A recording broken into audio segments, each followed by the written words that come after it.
criteria for this study was that patients should have only one lymph node in the axilla with isolated tumor cells or micrometastasis. And this one lymph node could be or the sentinel lymph node or one of the axillary nodes if the patient had been treated with axillary dissection. Okay? So these are more than 3,000 patients with only one affected lymph nodes, which could be micrometastatic disease or isolated tumor cells. Okay? And we followed that. And this is the result of the study. On your left side, there is the survival curve, the cumulative incidence of events in at 10 years follow-up of patients with isolated tumor cells or micrometastasis in one sentinel lymph node. Okay? On your left part.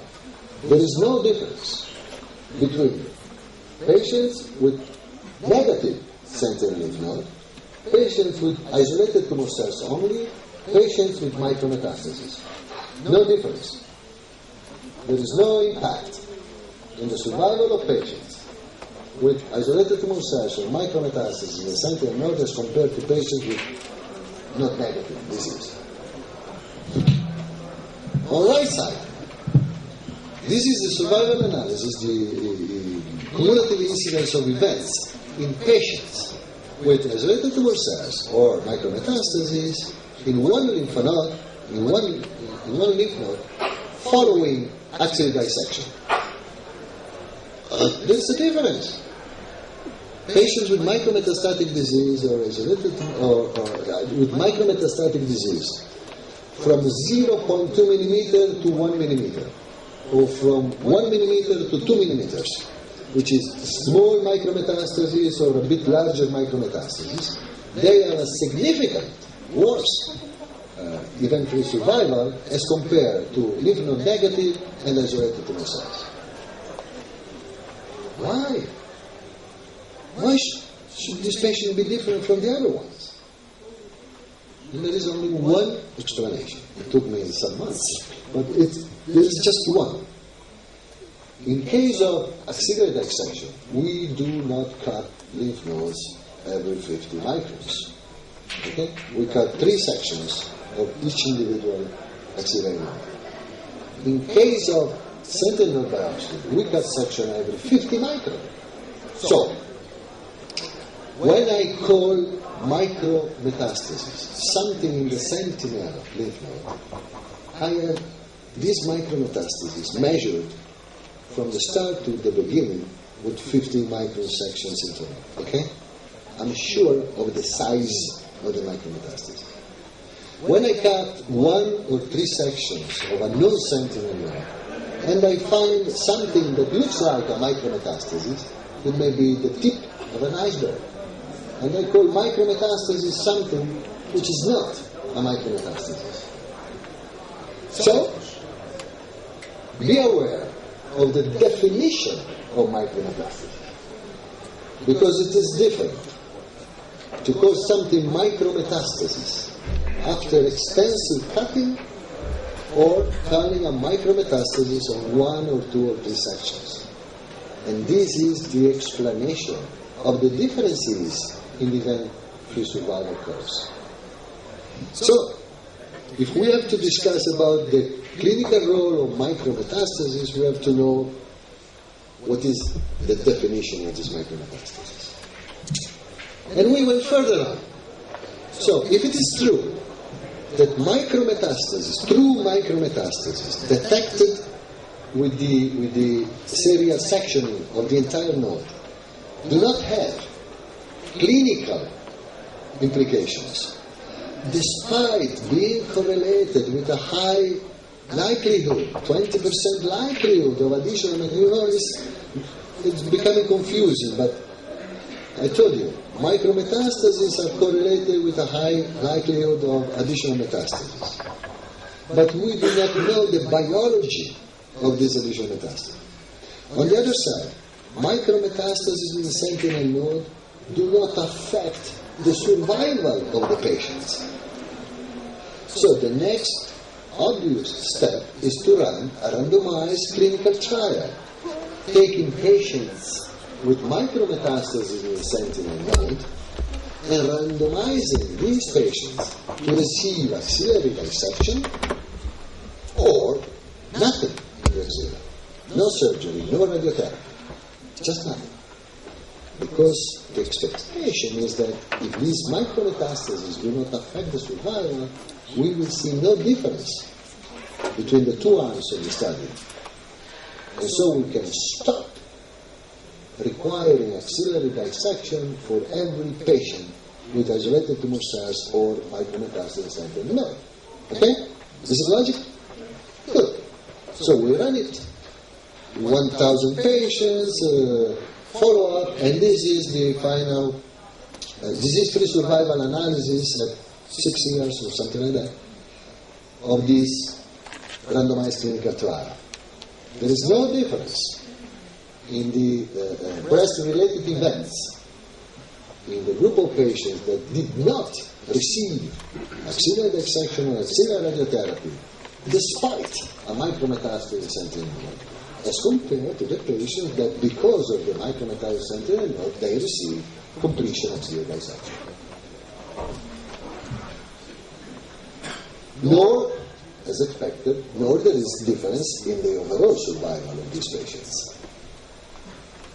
So, I think this is the end of the beginning of the history of the sentinel lymph node.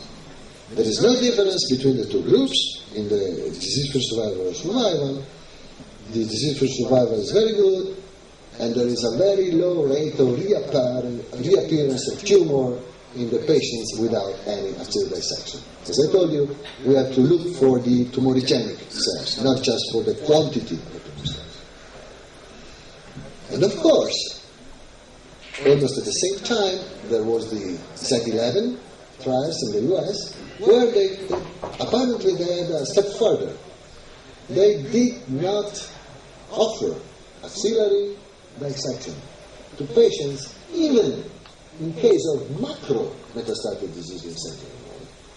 And so, at the end of the day, the survival curves of these patients, there are several critics to this study. It was underpowered, it was prematurely closed. There were a number of problems, but at the end of the day, the analysis of the results of the patients enrolled in this trial did not show any difference in the survival outcome, in the outcome of patients, despite the fact that they did not receive any axillary surgery following a positive sentinel node, including macro. In our trial, it was only micrometastasis. This is macrometastasis. So what is the next obvious question?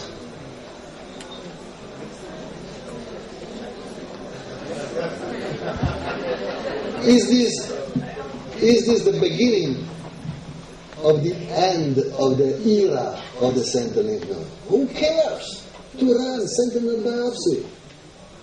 What is the meaning of performing sentinel biopsy? If it is micrometastatic, you do not do anything. If it is macrometastatic, you do not do anything. So why doing the sentinel biopsy? Come on. This is science. If you want to learn from the past, you have to accept the conclusions. And indeed, we started a randomized clinical trial, whereby patients with T1 tumors, clinically not negative, which have a negative axilla according to US and familial spiritual cytology whenever needed, they are randomized to sentinel lymph node biopsy or nothing. What is the rationale of this? The rationale of this is that the systemic treatment, the surgeon now, they do not treat the axilla any longer because it does not make any difference to treat or not treat the axilla. So the information of the sentinel node biopsy does not go to the surgeon. they will not change their attitude. It goes to the oncologist now.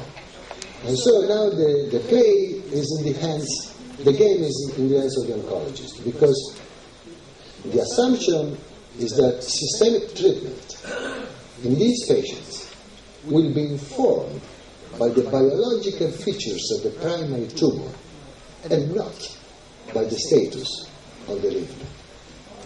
Because our assumption is that lymph node status is not a target for a therapy.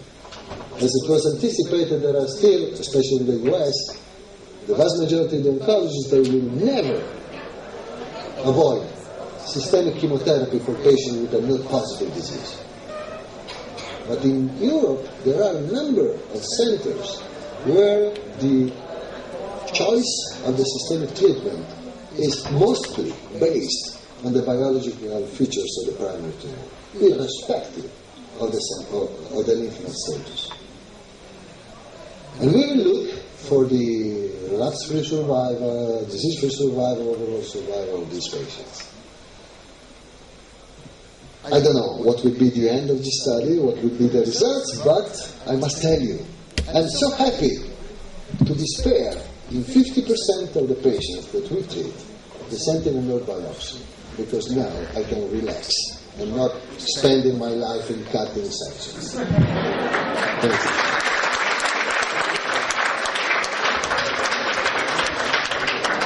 Thank you. Thank you, Professor Jose, for this interesting talk. Any questions? I told you the truth. I mean, this is the truth. Dr. McCarry from the University of Florida. Yes, actually this is an excellent study, and it's a controlled study, and it's changing completely the current concepts now. But I think this needs to be reproducible. If further study prove this or comes with some result very close to this will be fascinating, and I would like to thank you. Thank you.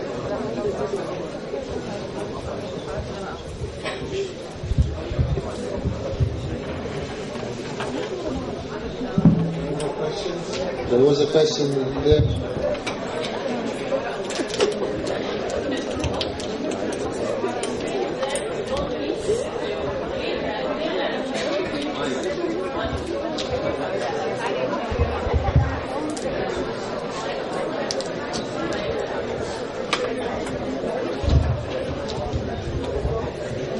I understand that we don't need to clear the axilla as well, because from the last sentence you said there is no difference whether the axilla is positive or not. So we don't need to clear the axilla even if there is axillary metastasis. No. That's what I got. I may be wrong. Okay. What I said is, we started with the assumption that in case of positive sentinel node, we had to treat the axilla. We confirmed that the positive sentinel node does correlate with the status of the axilla. But then it turned out that the clinical status, the disease in the axilla, is not correlated to the occurrence of tumor in the axilla. It must be something different. To the point that if we avoid axillary treatment in some patients and compare with the same patients with axillary treatment, there is no difference. So the idea is that you can avoid axillary dissection even in case of a positive sentinel node, because the outcome, the clinical outcome of the patient will be the same. Now we have the last and most difficult step. Those patients, it is the oncology attitude to treat with chemotherapy or not to treat according to the status of the axillary nodes. In those countries where if you have a positive node, sentinel or no sentinel, you will be immediately be receiving chemotherapy, then it is an issue. In my country, in some European countries, we do not treat patients with chemotherapy because of a positive note. We treat patients with or without chemotherapy according to the biological features of the tumor, or the primary tumor. So for us, this kind of trial, which will not give to the oncologist any information regarding the status of the axilla, because 50% of the patients will not receive even the sentinel biopsy, the oncologists will design the systemic treatment according to the biology of the tumor, and at the end of the day, at the end of the study, we will see whether the outcome, the clinical outcome of the patient is the same or not. Yeah.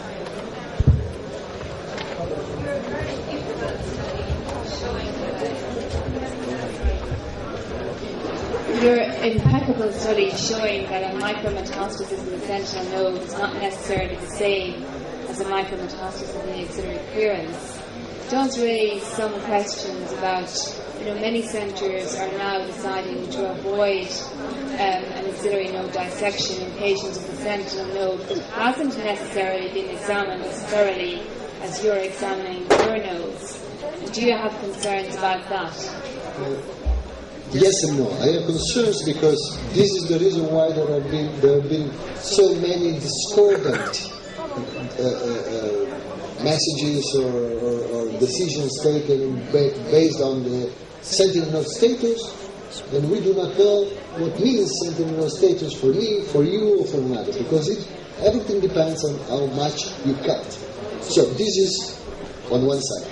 On the other side, if it is true that irrespective of the sentinel node status, we will not clear the axilla, then it does make any difference.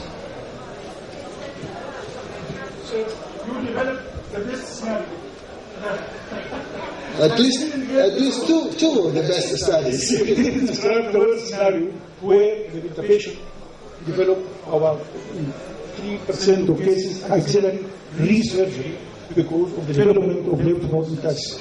And the cells was tumorigenic and not tumorigenic as you described. And the patient developed axillary lymph node metastasis after 1 year, 2 years. Yes. There is a small fraction of patients developing axillary metastasis. Yes. Those patients will be prognostically different from patients who will not develop lymph node metastasis. Prognostic wise. Yes and no.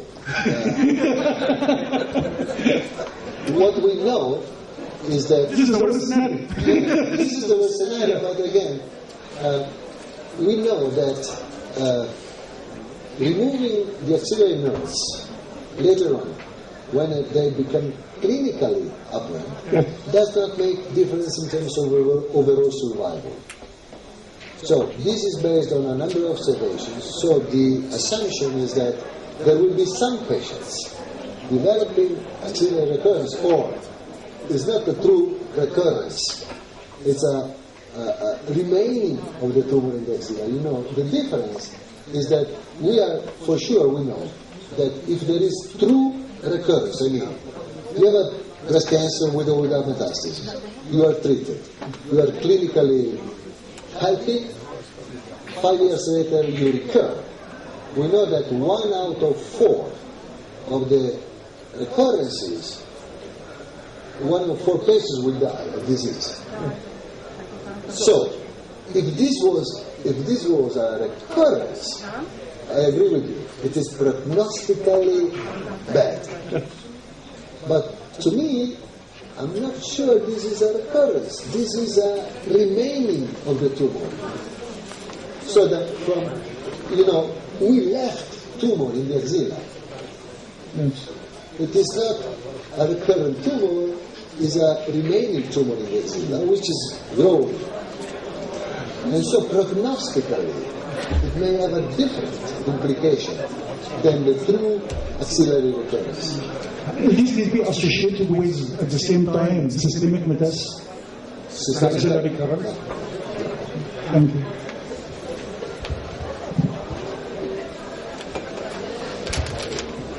It's over there. Someone asking questions there.